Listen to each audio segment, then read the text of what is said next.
आज की समझदार बहू। शाम को गर्मी थोड़ी थमी तो मैं पड़ोस में जाकर रुचि के पास बैठ गई। उसकी सासू माँ कई दिनों से बीमार हैं।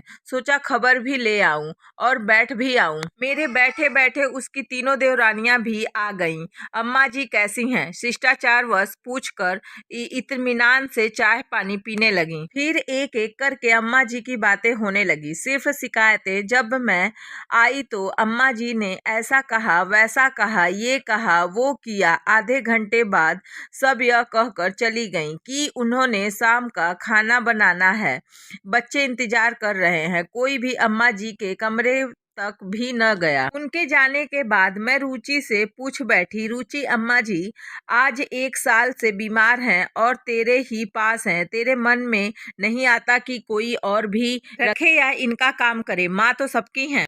उसका उत्तर सुनकर मैं तो जड़ सी हो गई। वह बोली, बहन जी मेरी सास 7 बच्चों की माँ है। अपने बच्चों को पालने में, उनको अच्छी जिंदगी देने में कभी भी अपने सुख की परवाह नहीं की।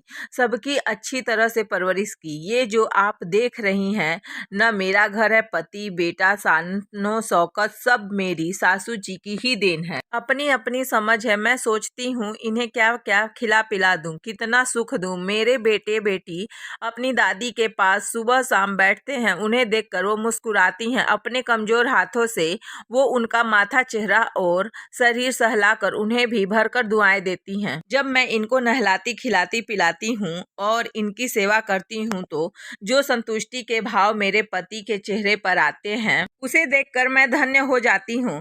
मन में ऐसा एहसास होता है जैसे दुनिया का सबसे बड़ा सुख मिल गया हो। और फिर वह बड़े ही उत्साह से बोली, एक बात और है, ये जहाँ भी रहेगी घर में खुशहाली ही रहेगी।